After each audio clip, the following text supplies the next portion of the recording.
Can you turn a bottom budget guitar into one worth thousands of dollars? That's what we're going to be trying to do in this video. I'm actually at the end of the whole process. I know how it went.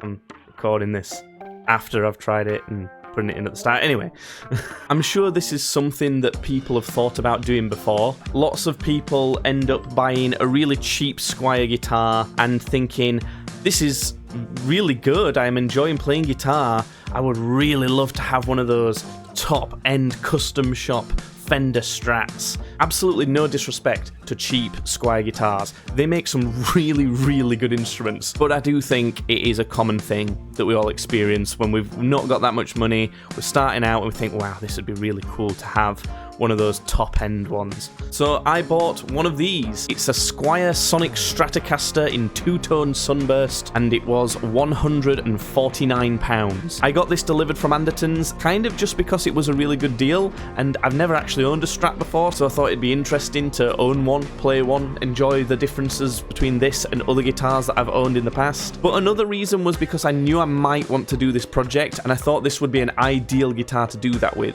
Strats are famous for being able to be changed and upgraded. When it arrived, I was very impressed with it. The quality of this instrument was really good. Not just for the price. It was really good. You can't go wrong. You can't go wrong with it. It's just so easy to get a good guitar these days. That being said, I was hoping to turn it into something much closer to this, which is a custom shop master built 70th anniversary Strat worth £8,500. Obviously, the idea was to do that on much less money, as little as possible, really. And I will go through how much everything cost me at the end, as well as a comparison between what the Squire was like right at the start, comparing that to the end result, and also comparing it to a different style of guitar as well to give some context of how these guitars sound versus some other brands, for example. So the first thing to do was to take this guitar apart. As I was doing that, I made sure to take pictures of every little bit that I was taking off, especially all the wiring on the pick guard that I knew I might have to emulate again in the future when I was wiring up new components at the end. It also helped me make a list and keep track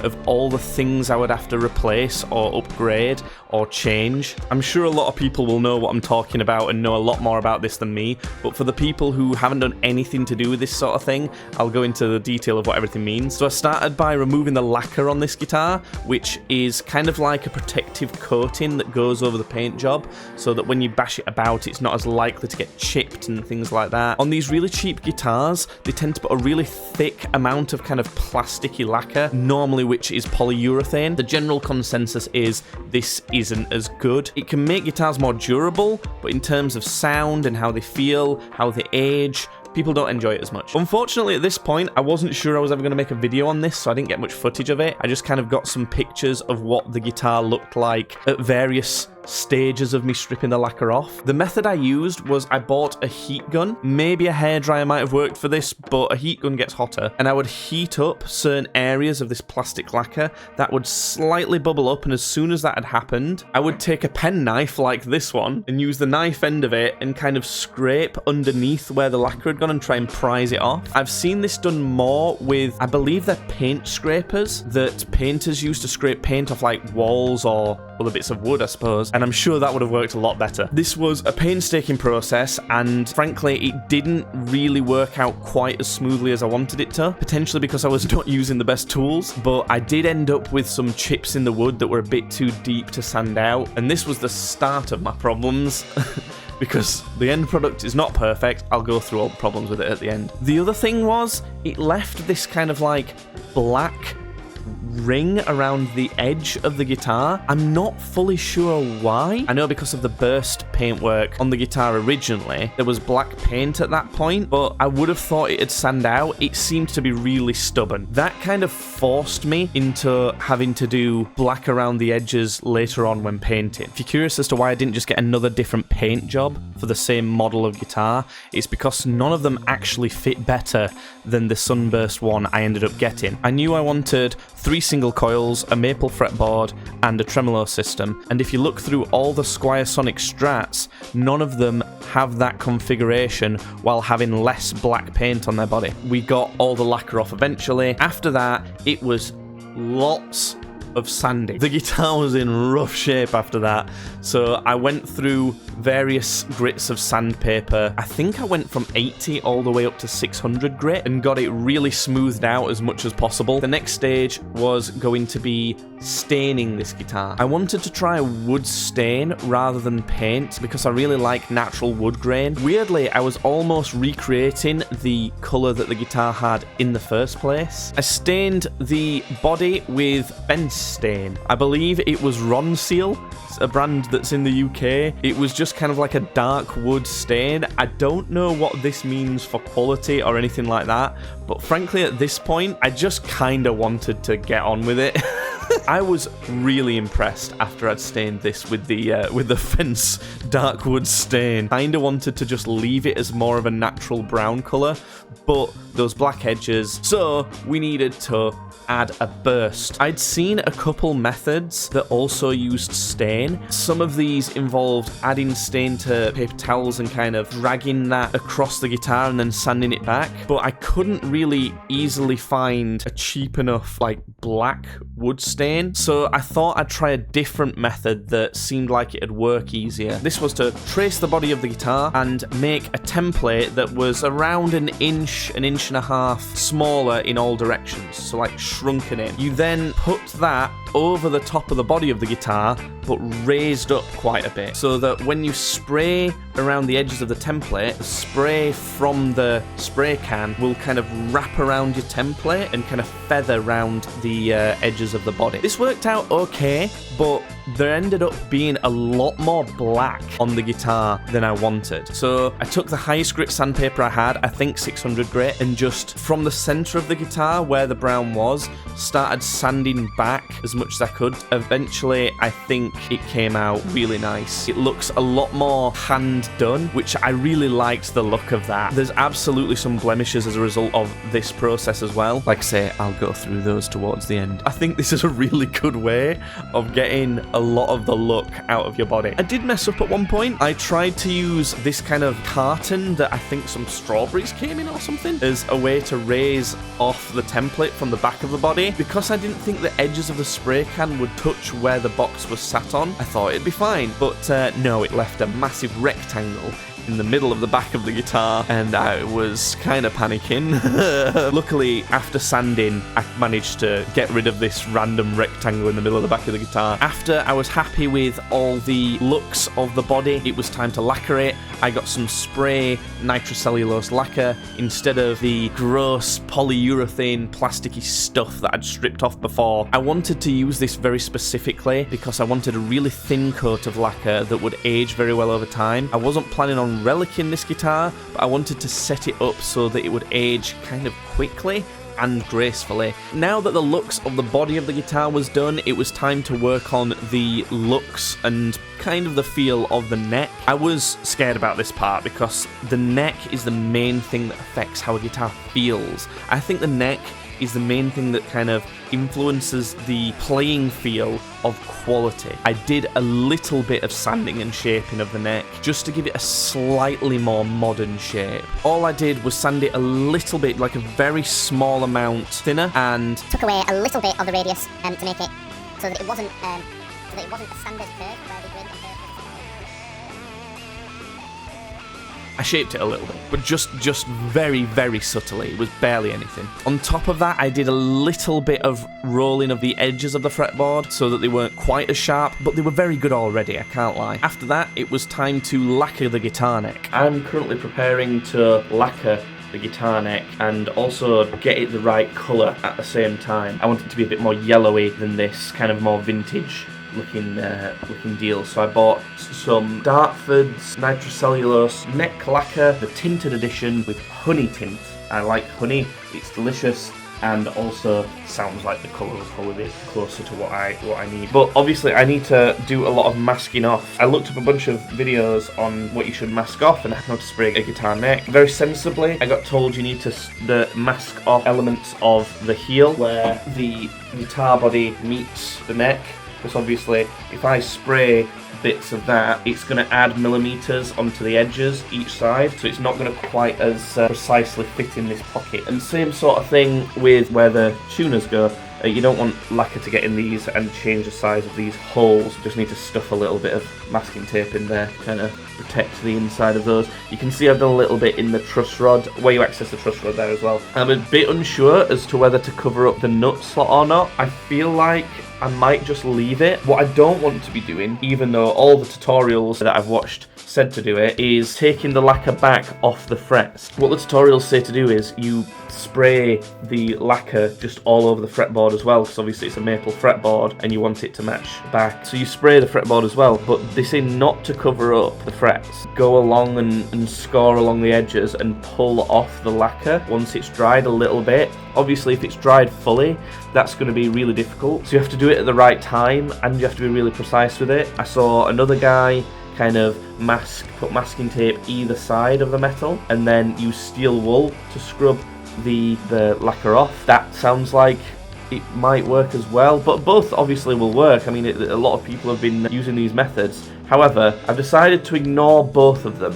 and start masking off each individual fret. Here's why. I figured if I'm already scoring along the edge of these frets and trying to peel stuff off, why don't I just put masking tape on and score along the edges of that and save me the headache in the first place? Because I'm going to have to score along the edges and pay attention to each individual fret anyway with both those other methods. That might be a terrible idea. It probably is, because obviously all the advice I've been given says otherwise. But that's what I'm doing. So let's see if it works. I've started down the bottom of the neck because that's going to be less looked at, I think. Up at the top near the headstock over this bit, I think people will kind of look at that a little bit more. I just rip a bit of masking tape off, and at the bottom end you can get 2 frets at once. But what I'm doing is I'm kind of lightly sticking it along the top like that, and then I take my fingernail and press into the left side of the fret, and then kind of run along like that. You can see there underneath the masking tape it properly gets right to the edges of each fret, and then I kind of do that on this side as well. You can see now the fret's fully stuck with masking tape. Make sure the bottom bits are stuck down, and then the same on the one next to it, because I can get 2 with one piece of tape here. Next thing to do is I'm going to take one of these bad boys. I think this is called a Stanley knife. Mine doesn't look in great shape, but it's sharp enough to do the job actually, and I just take it and press it right to the edge of the metal bit here very lightly and just pull it along, more so touching the metal than the wood. You want to really obviously avoid scratching up your fretboard. Along the other side as well. I think it's better to be lighter about this. Once you've made sure that it's all the way to the edge, you just need to cut the end portion there, and then obviously I'll have to do the other one, and then you can pull the masking tape back and it'll leave it on here, which I'll show in a sec. Start pulling along. You can see it's separate. There might be little portions where it's still slightly attached to the masking tape, especially at the ends. There's a little trail left there because it wasn't fully cut, but it doesn't completely matter. Might not be perfect on the edges, but it'll do, because I can always do little bits of cleanup at the end. This is it, all masked up. Every fret, we've filled up all these holes like that with bundled up bits, and then here you can see it there. After that, it was time to lacquer the guitar neck. I ended up setting up a bit of a rig that I've kind of seen some other people do a little bit, where I pulled my washing line across the garden and put a coat hanger on it, and then hung the neck through one of the tuning peg holes. I always end up having to do janky solutions like this. I was going to hit this with multiple coats of the nitrocellulose honey tinted lacquer.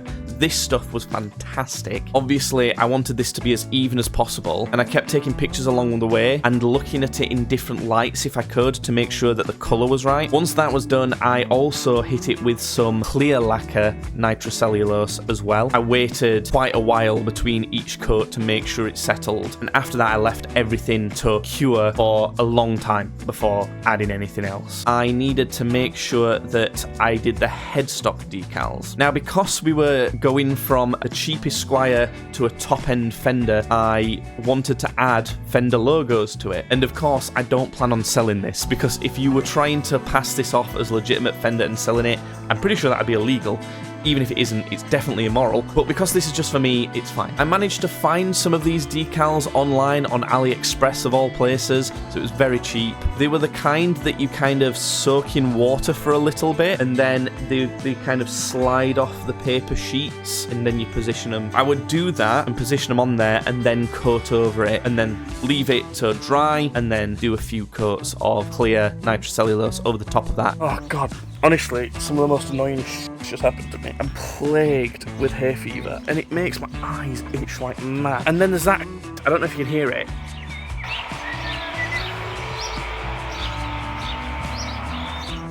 Just going on all the time. It makes it really hard to work, because I have to work outside, there's no other choice. But when I can't see, and I'm doing delicate work like water slide decals, this is what's happened. There's parts of the logo missing now. You can kind of see them there. They've come off. That's supposed to say synchronized tremolo, and it's supposed to have more like serial number. I took some pictures so that you could see that if you kind of run your hands over the headstock, you can kind of see where the edges of the decals are on there. It doesn't look massively accurate, but even on the more expensive Fender guitars that they make these days, I'm pretty sure that's what they're like. They're actually like that on the thousands and thousands of pound guitars that Fender makes themselves. This is so satisfying. Look, so you can see kind of like obviously the new yellow colour on the fretboard, looking fantastic. You can see the difference. Look at the edges where the lacquer was, where I taped it off. These are the frets that I've pulled the masking tape off of. It's so satisfying to pull one of these masking tapes off. I'm really glad I did it this way. It's made it so much easier. Flick the end of it off, grab a bit, and watch this. Oh, yes. Oh, look at that! It comes off in one go. You can see all the kind of layers of lacquer I've sprayed on top of the masking tape, and I've been sticking it on this pizza box for some reason. We grab it and look at that. Come on, come on. Oh, I can't believe how well this is going. I was seriously worried with building this guitar that I would end up with an unusable instrument at the end of it. Technically, I still could, to be honest, but things like this are such positive signs. So once I'd peeled all that tape off, the neck was done, and it was ready to attach to the body with a neck plate that I also had to find on AliExpress, which was a Fender custom shop gold backplate to match the rest of the gold hardware that I was going for. I wanted to kind of do this as legitimately as possible to start with. I was going to buy all the parts from Fender and essentially literally make it a Fender guitar by using Fender parts. But I came up against a lot of roadblocks along the way. Fender won't sell you their headstock decals. They won't sell you a gold Fender custom shop backplate. I understand why. They don't want people faking their guitars. So if I wanted to carry out this project, I had to be able to get them somewhere else. So that already changes the full legitimacy of getting everything from Fender specifically. So then do I let that open Pandora's box and mean that I can use parts from anywhere for the rest of it? Or should I stick to only getting parts from Fender at whatever point I can? My decision ended up being, because I was forced into buying parts from other places where Fender didn't sell them, certain parts that were much cheaper and potentially even an upgrade, I decided not to go with Fender and to go with parts from something like Grover. These sorts of things are already an upgrade people might do on the top-end Fender guitars anyway, so it made sense, being as there was no way to fully legitimately get everything from Fender. I may as well do some things even better than if I'd have bought them from Fender, and even cheaper. That's kind of what I landed on. Let me know if you think the same. It's a really interesting, almost philosophy question to do with guitar building and especially guitar upgrading. Next, what I wanted to do was to shield the internal cavities of this guitar. Interference is definitely something that I wanted to avoid. I've seen some debate online as to whether shielding your guitar internals actually makes a difference, because obviously the ends of the pickups are definitely going to still be exposed to the environment. But in theory, what this is supposed to do is to create a barrier of metal insulation all around as much of the pickups and the electronics as possible so that electronic signals can't penetrate through the wood and interfere with the electronics on your guitar. This is because if you fully surround your electronics with a conductive coating, that's supposed to create a Faraday cage. It makes a lot of sense to me, but I also understand the people that disagree with this working at all. This process was a pain. It was so fiddly to try and get the copper tape that I was using in all the nooks and crannies of the inside of this guitar, but I ended up using various tools and getting it to happen, and by the end of it, I was very proud of the job I did. At this point, I decided that I was going to fit some hardware to this guitar. Tuners, bridge, things like that. When I fitted them, I had a little bit of trouble. When I was first trying to fit these, I put this through the post, like this, and then I started screwing on this nut bolt. I don't know, I'm not an expert. And I put it in, you can see it doesn't really cover as much of the hole as I'd like it to. I completely forgot I need a washer behind it like that. I need the kind of like, you know, one of these doodads. So yeah, I thought, oh my god, I'm gonna have to order some different ones or something like that, but it was just me being stupid. They're wonky as look, you can even see it in the video. So yeah, these tuners are not fitted as straight as I wanted them to. It's disappointing. They'll work well, I think. The string tree, it had an issue. The kind of little post you can see coming out, I put in the screw hole that was on the headstock and then drilled a new hole where you can kind of see that's meant to go. This is the screw that came with the string tree. You can't see it, it's too out of focus, but it got very mashed up and stripped just from me trying to screw it in. So I had to take these. So what this is the ferrules, and there's some screws in there from a set of AliExpress Chinese vintage tuners, which are like this. I ordered these just to kind of see what they were like. The quality of them are not particularly great. I mean, you can see me just twisting the post there. I used one of the screws from there to actually screw into the string tree because it was better quality. Headstock basically complete. I did have a go at fitting an ivory coloured tip to this trem arm already. I tried to kind of heat it up to widen the hole on the end to get it in. That resulted in the end kind of warping, as I think you can see there. I kind of had to take some drill bits and some Dremel tools and stuff to the inside of this to get it to fit on instead. I had ordered a tremolo arm, a gold one, from AliExpress because Fender won't sell me one. And I'd also ordered a real Fender gold bridge. These parts did not fit together. It meant I had to order another tremolo arm with a smaller thread size that would fit, and I measured that very specifically before ordering this time, and I had to order another arm tip and fit that as well. Another issue that I'm going to blame on Fender. When I got their gold bridge that would fit this guitar, it didn't come with any screws to attach it. This is really annoying. If you order a gold piece of hardware for your guitar, you're gonna want gold screws to attach it to the body. I don't know why they don't send this, and especially when they upcharge you so much for their parts. There was a couple options I had here. One was to just use the screws from the bridge that the guitar originally had, but these were chrome, these were silver, which was not ideal at all. The other option was to try and find some gold screws separately. I tried to compare the ones from the original bridge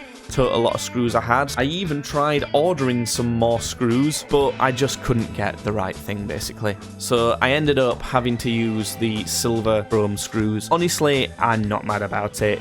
It's not like every bit of metal on this guitar's gold. There's still silver frets, so there's some bits of silver, there's quite a bit of gold. It's fine. I made a potentially odd decision. When I bought the Fender bridge that I did, it came with the Fender vintage style saddles, which are the places that strings rest on before going up the neck on the bridge. I couldn't help but know that for quite cheap, I could upgrade these. The ones I've got, you can kind of see that there's a bit of like a roller on them, so the strings rest on these rollers, and that means when the tuning pegs are tightening the string and the string's being stretched over that roller, it can smoothly roll over it rather than being kind of dragged over a point. It just means that when you're tuning, it's a bit more likely to be tuned smoothly rather than kind of jumping along the tuning. Not that the original saddles would do that particularly, it's just more likely to be smooth with these parts as well. I think we were in the finding issues with this project stage of this whole thing, because once I'd fitted the bridge to the guitar, I realised that the kind of metal block that attaches to the back of it and allows the tremolo to be connected to the springs and make the whole thing work, that was sticking out quite far past the boundary of the guitar body. A couple reasons I think for this. It might be a bigger block because it's a more quality part, and normally kind of a thicker, heavier block people associate with a better tremolo system. But the other thing is, these Squire Sonic Strat bodies are thinner than normal Fender, more expensive guitars. That, paired with the fact that I'd removed a lot of lacquer and put barely any back, meant that the body for this guitar is particularly thin. If I left the back plate off this guitar, it wouldn't be an issue. But because I'd got a black back plate and I wanted to put it back on there to match and everything like that, I wanted the back of the guitar to look nice. I could have maybe figured out a way to raise the back plate up or something, but I decided to do something else. The back plate for Stratocasters has a hole in it anyway. I'm not fully sure why it's there. I took a Dremel tool and manually made the hole much bigger so that the block could stick out from that hole and it could still move, but the back plate would cover pretty much everything else, like the springs and the claw that was in there, that sort of thing. I'm quite proud of the job I did on this. I think it's really neat. What is he doing? He's using a Dremel to drill an extra kind of pocket in here. Yeah, I've got the new pre-wired pickguard. This bulky switch doesn't fit unless I drill some more material away. The main reason for this is because the body is now super thin. It might not fully fit because the amount of wood between here and the back of the guitar, if I pinch my fingers there, I can kind of feel the gap between my fingers, and it's not a lot. Because the body's so thin, this neck sits really high up. This means that the break angle for the string, it's gonna have to like the bridge is gonna have to be raised up so that the string can be kind of straight as it goes up towards the nut. Otherwise, the string would kind of hit the bottom of the neck. Pickguard is kind of put in place. If I kind of press down over here where the switch goes, you can see there's not really any gap, but big gap over here. So if I press down this side, big gap over here. If I press down kind of on all sides at once, we can get it to be fairly secure, but I can feel the switch is kind of sticking up. It's really pressed right against the pocket I was just drilling out. This is as deep as I can drill this. You can kind of see, if I run my finger along here, how much of a dip that is. I would say it's about 3 to 4 millimeters. Where this little rod is here, that's how far I've gone down. From there to where the copper shielding tape is, that's how far I've gone down. It feels a lot. I wouldn't take it any further than that personally. I've done the best I can. Press down over here, we can quite easily get this pickguard on. I think it's still, I don't know if you can see, if I kind of press just here, there is no flex at all. The bottom of this switch is absolutely touching, and it's touching this copper tape. I'm hoping that doesn't mess up the electronics. Scarily, I think this is now slightly make or break for this whole thing. I'm gonna have to screw this on. Okay, we've got a bit of a moment of truth here. I've got my Chapman guitar that I know should work, and I'm just gonna test that the amp's making some noise.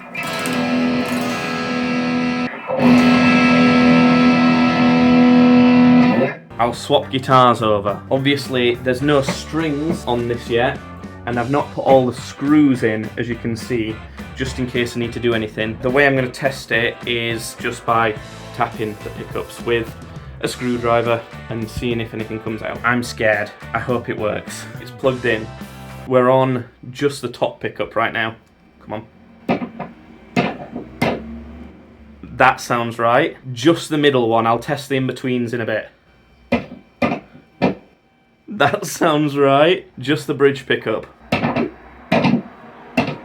That sounds right. Nice. Okay. Come on. First time.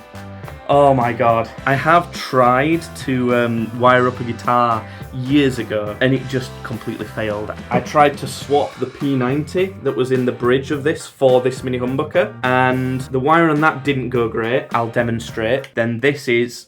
No. I've got all the volume turned up on the guitar and this is the neck pickup. This is the bridge pickup.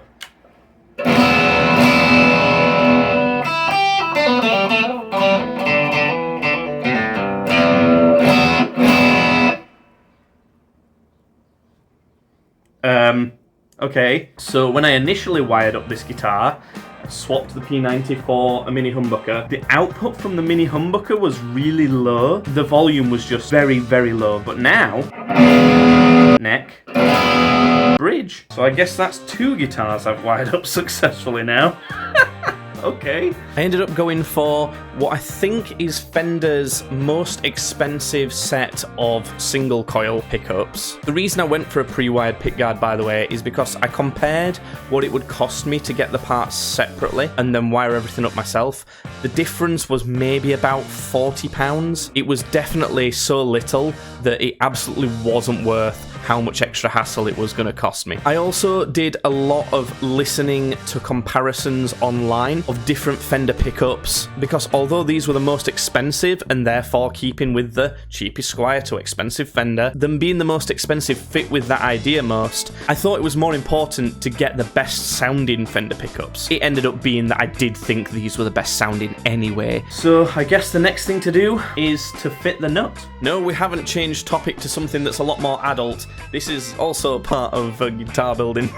I had a choice here of a few different materials. On Fender's top-end guitars, they use genuine bone. I was originally going to get a bone one, but to get that from Fender, it would be £30, and that felt a lot for like a little part. To get a genuine bone nut from someone else, so not technically a Fender part, but basically the exact same thing, that was going to be about £10, and then there were some other options. Fender sells what's called a roller nut. This is metal, and it has some ball bearings that allow the string to roll easily between them, which in theory is to help with tuning stability, because when you crank those strings and pull them along that nut, they will smoothly move and not jut along it, meaning that you can smoothly pull your string into tune. The reason I didn't go with the roller nut is because it's made of metal, and some people have metal nuts, like a brass nut, and that changes the tone, and it's just not the tone I was going for. Another option was one called melamine, I don't really know what it's called. I think Fender sells this themselves as well.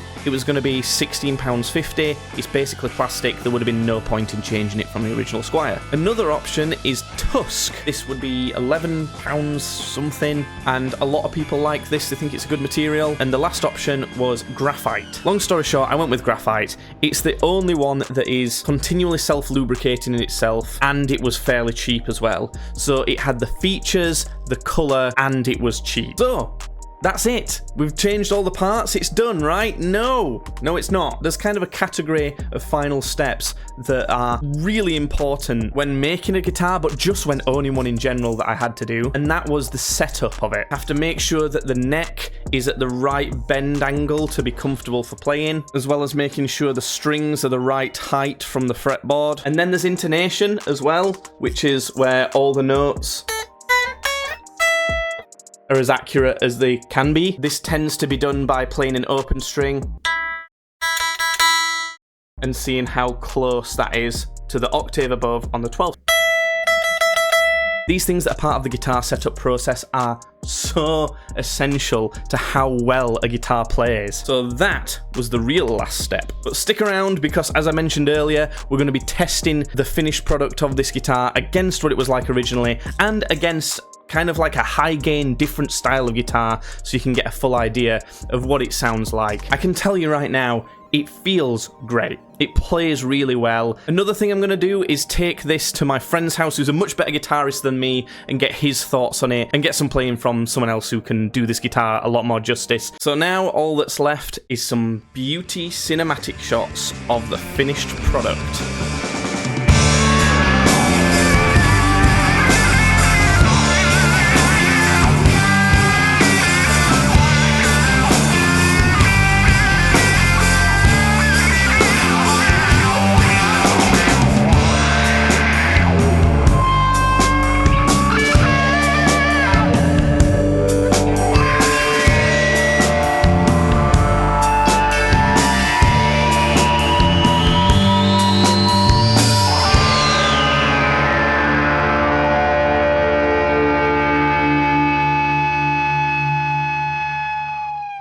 So, is it possible to turn your very cheap guitar into an expensive one worth thousands? Yes. It is, and I think I achieved that. Maybe not quite as perfectly as I would have liked, but definitely plenty enough for me. Should you do this? Is this a good thing to do?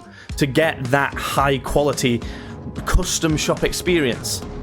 No, not at all.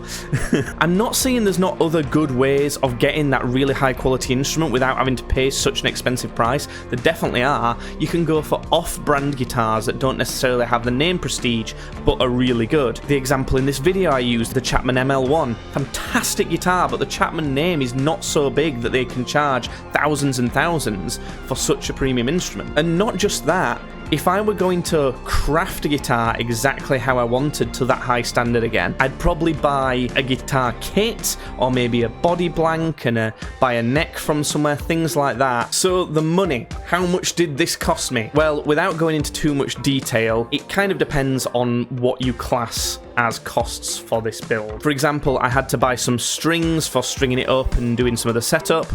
I bought a heat gun for this project, but I might use that for other things in the future as well. Even things like the black spray paint, I did buy it for this project, but I very well will use it for other things. So should I include the cost of that? Should I include only part of it? It's hard to say, but it cost me around £700, which if we compare that to the £8,500 that this potentially could have cost according to Fender, I think that's a pretty good saving.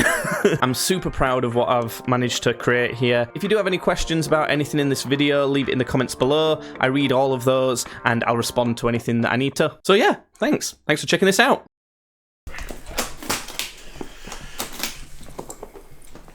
Wow, hell yeah. Wow. Look at that. It looks real, doesn't it? It does. Yeah. Great job. Got a slide as well, doesn't it? Oh, feels good. It's awesome. Right. Let's plug it in.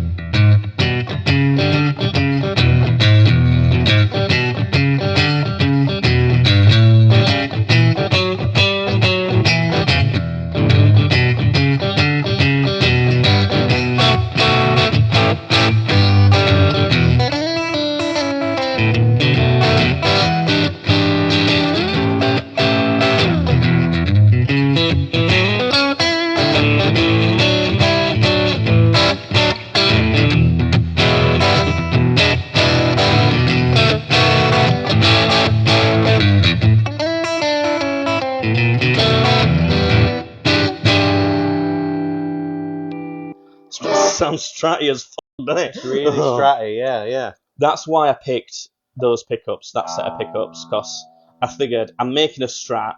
I want it to sound as stratty as possible. Yeah. Proper, like, Strat tones. I've changed height of the pickups.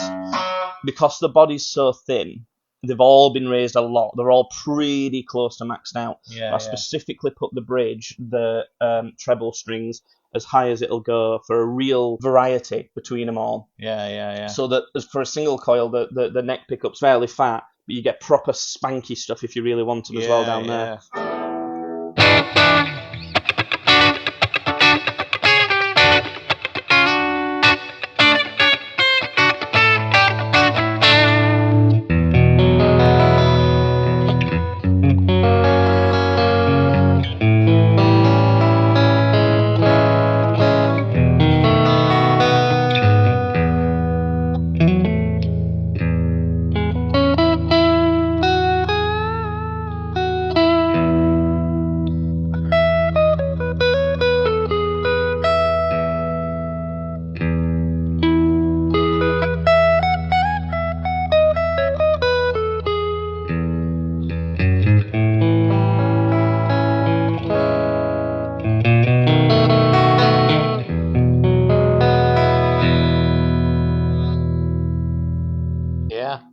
That was I really liked you playing that in particular, because one of the things I was worried about was a setup after, because it's a really weird way of making a guitar. I wouldn't do it like this again. Like there's not really a reason to do this other than a fun experiment. So I'm kind of worried about intonation a bit and things like that. But I think I've managed to get it pretty damn good. Yeah, seems fine. See how it handles gain. So I would expect this to be not its strong suit, which will be interesting to see what happens.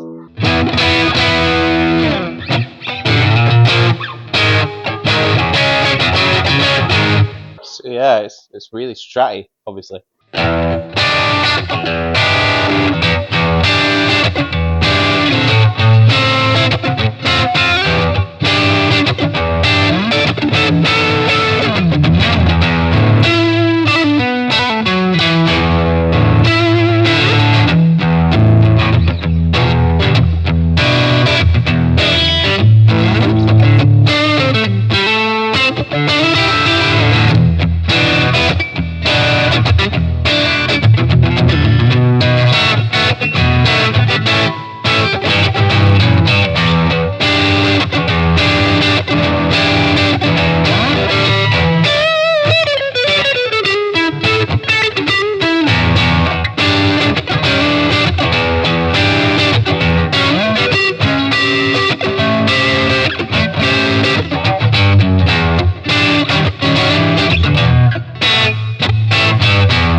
It's nice, real nice. I always put a lot of how good guitars sound down to electronics. To be fair. Yeah. Like the vast majority of electric guitars, I do think is electronics, and that's why, like, out of everything, I didn't skimp on the pickups. They are the most expensive top-end pickups Fender makes, and I had no regrets about it at all. I'm so happy with them. They went in first time, no issues, easy to wire.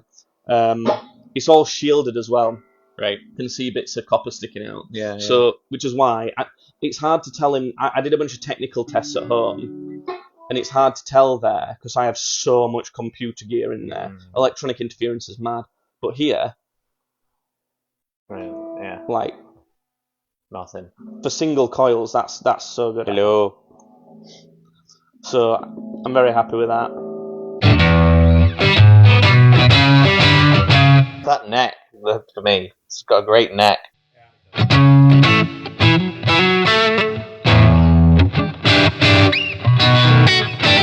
Strats are known, aren't they, as well, for having probably the best variety in terms of types of tone. Yeah. That's why I really wanted to work with that a lot, in that, like, the bridge pickup specifically, it's geared just for that proper spanky. If you ever want to do something real funky or something like that. Otherwise, you've got like so many other options. Why not use them all?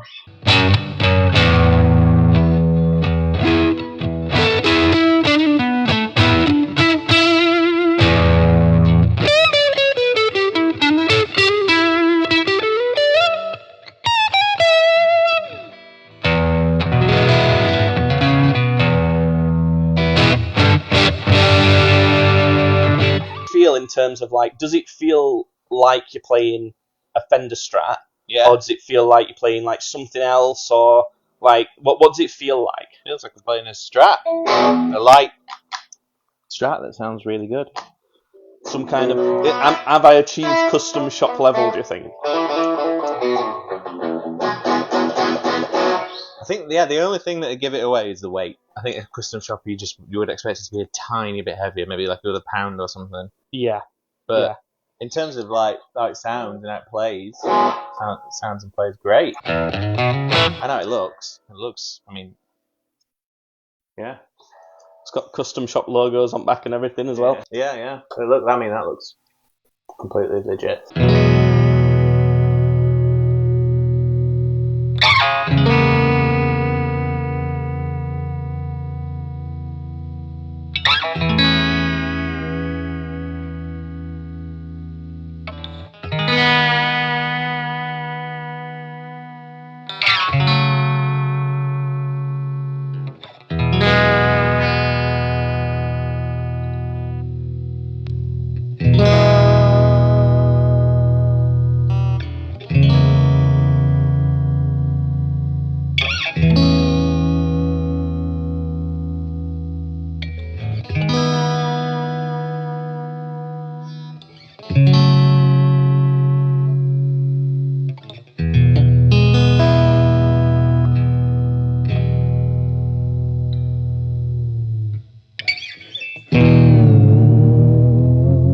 I've done that test, don't worry. It comes with this as well.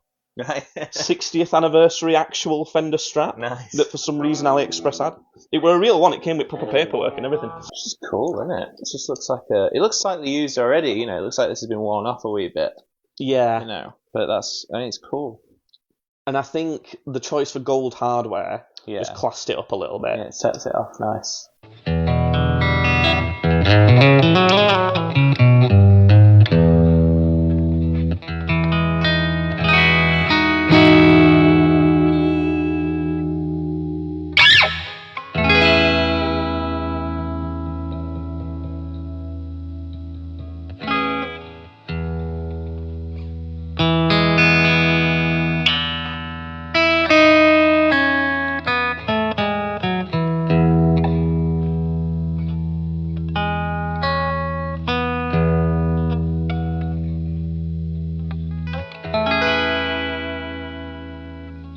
It's really precise, isn't it? Yeah.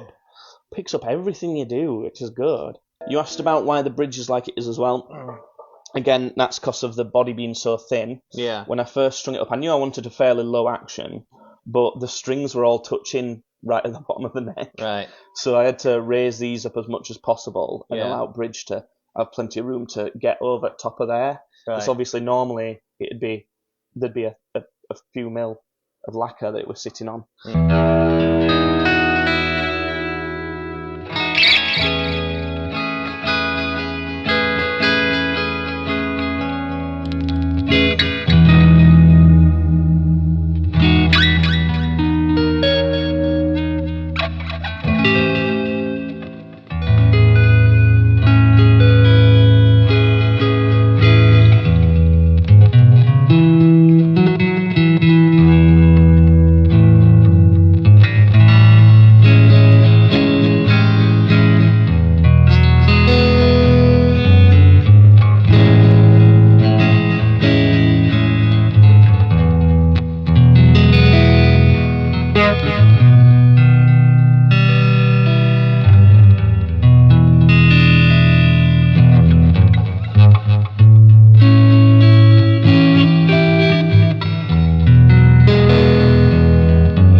If you were playing that in a store Yeah. and it didn't have a price tag on it, what would you expect the price tag to be? I'd think it were custom shop because of the paint and stuff. It's not Yeah. like a normal. But what's like a bottom end custom shop these days?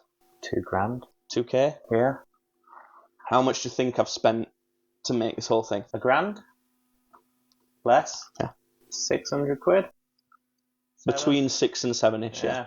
Depends what you count as making it, because obviously I've had to buy certain things like a heat gun, Yeah, for example. yeah, yeah. But I'm not just going to use a heat gun for this. Right, shall we compare it to an actual Fender Strat then? Yeah, See what it can sounds do. like. So this is my Oh my god, I didn't even realise how much thicker body is. Fender. It's so much thicker. Yeah, a lot thicker. A lot thicker. Wow. So this is a Mexican Fender Strat standard from about 10 years ago. What I would argue is the sweet spot for buying especially a Fender guitar. Like, you're essentially getting, you know, what you were saying earlier about diminishing returns. Yeah. I think this is perfect. Like, you've got more out of your money, but not kind of wasted any by it being too expensive, if that makes sense. Yeah. I think I bought this new. I think it was about 450 quid at the time. I think the Mexican ones now are like $1,000. Yeah, between 700 to 1,000, depending which one. That switch is a bit dodgy. Wow. Oh, it's more it's hotter, isn't it? Yeah. So the colour of your neck, that's mostly down to owning it, isn't it?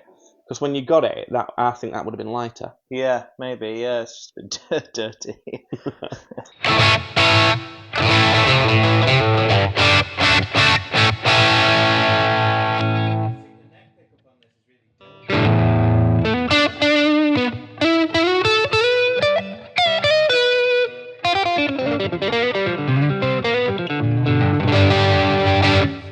difference straight away is this is getting more frequencies per pickup, which isn't necessarily better, but it's harder to achieve. Maybe I'd say in terms of electronic. Obviously, that's not something I've achieved. It's something these electronics are doing, but it's a difference rather than. Yeah, I mean, I never use this neck pickup because it just doesn't sound very good.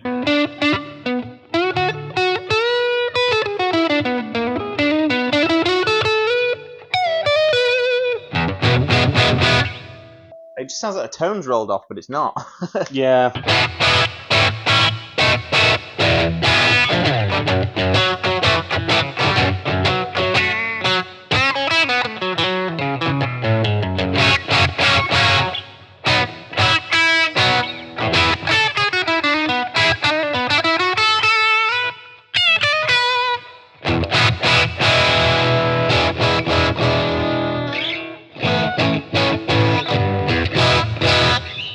Just the weight difference of the thing as well. Yeah. Let me feel how heavy that is. Because I when I've built this, I'm used to it being much lighter than this because it's in parts. Oh, fuck me. Yeah, it really is. It's a massive difference, isn't it? Yeah. On stage, you'd notice that a lot. Oh, yeah.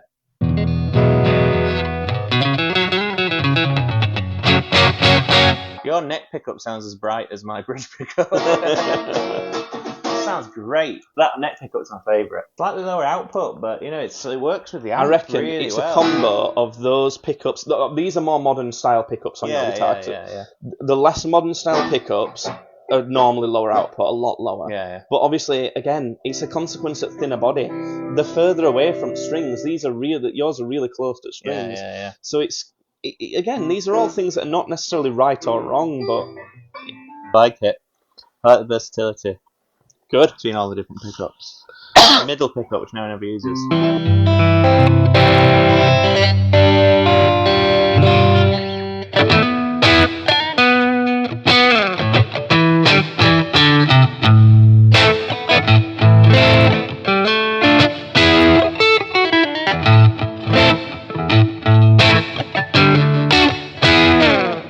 Get over middle pickup as well. I really like that. I think I'm similar to you in that I've always preferred these pickups on guitars more, but the more bassy pickups on this, I don't know, they work nice.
Yeah.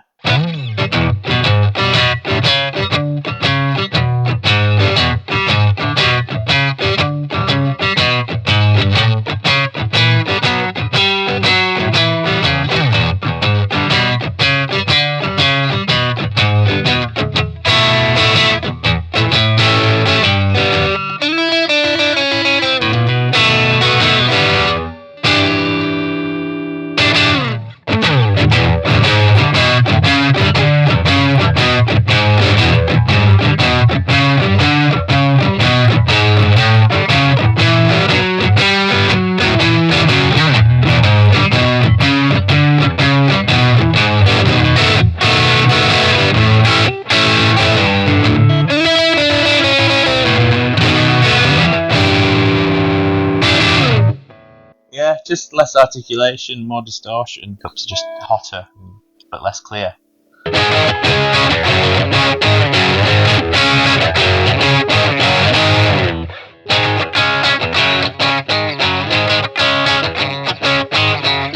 Yeah, it's just a bit less hot, but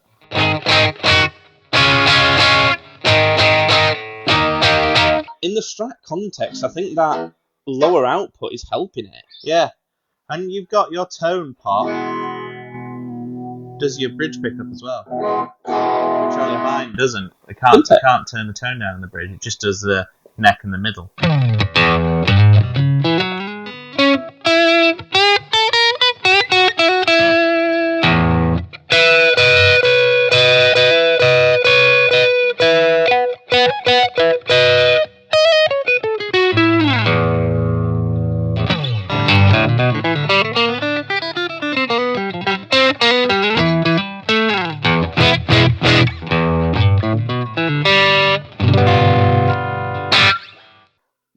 It's awesome. What's your overall thoughts then? Being as great. you've played, how long have you had this Strat and you've been playing this? You've been 10 gigging it years. for a while as well, haven't you? 10 years gigging it, last year and a half. A lot. With that kind of in mind, knowing the Strat very intimately, what do you think of this one? What would you say? I think it's awesome. I think the pickups sound absolutely great. I think the neck position is the star of it, really.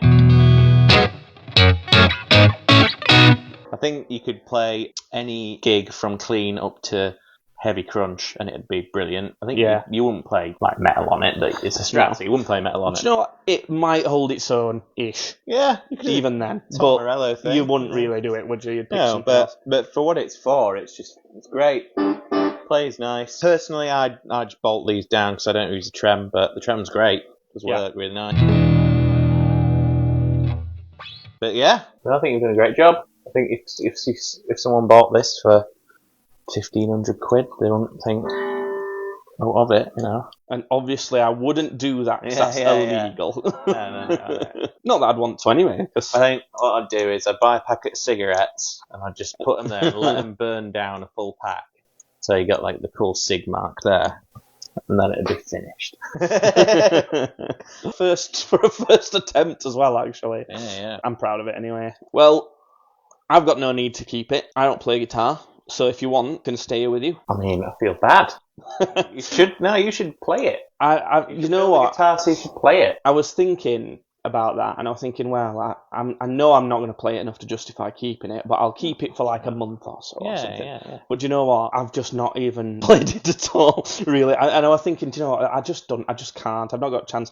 And what I'd say is, I mean, it's still my guitar. Yeah. So if I want to take it back, I might do, but I'd rather it stay here. I'd rather it get played. I mean, take it to gigs and all sorts if you want, whatever you want to do with it. I mean, sure.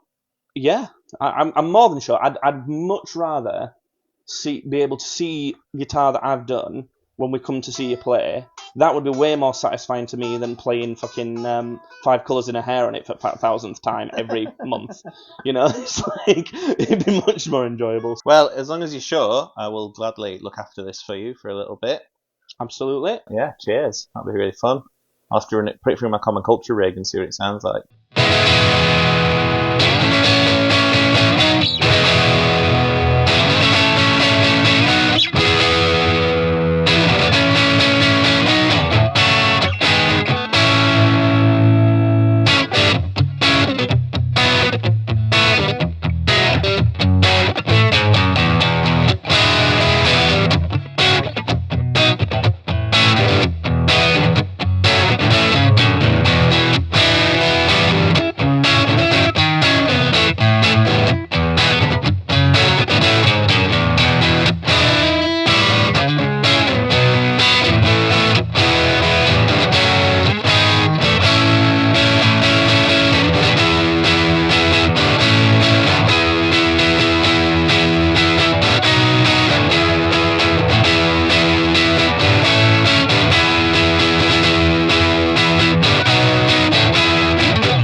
think, do you know what? I think the lower output, something I didn't even anticipate, helping a lot with dynamics and things. Oh, yeah, the softer playing sounds like nice and actually soft. Well, you're not overdriving the amp, so you're not compressing it, so you're getting that dynamic range. So next time I want to build one, we'll do a consultation.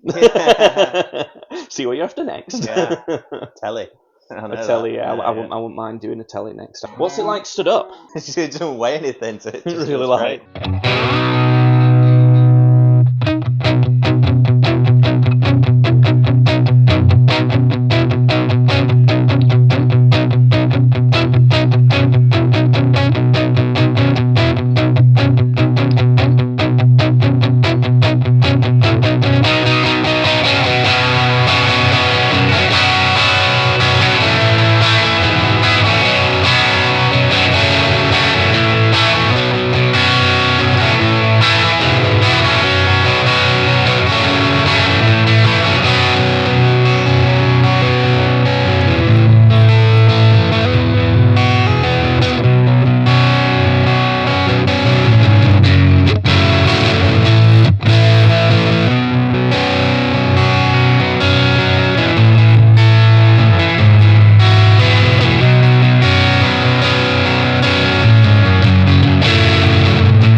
Yeah, that works. that one maybe my favourite. That one, that's awesome. I thought that were on bridge pickup as well, weren't it? It worked because I was tad worried about using multiple pickups at once. It might be too different for the same song, but that worked great. Whenever you've done something, you're always like, oh, is it going to be alright with this? Is it going to,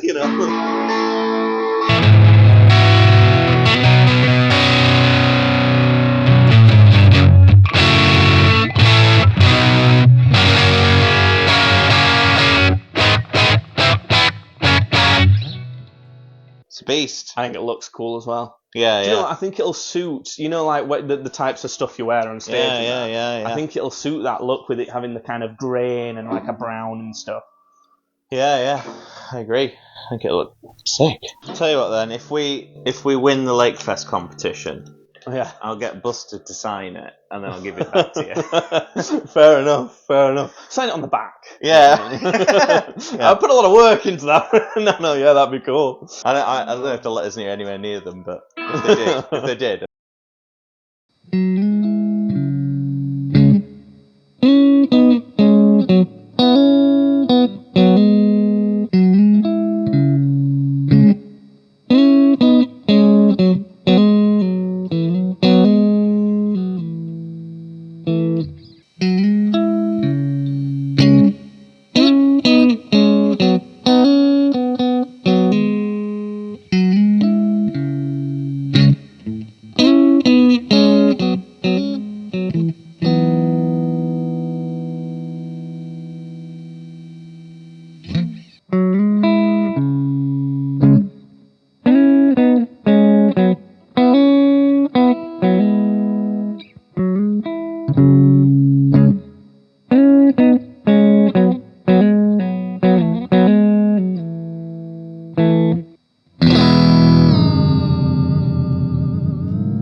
Oh, yes! Those genuine Fender parts are coming in handy.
you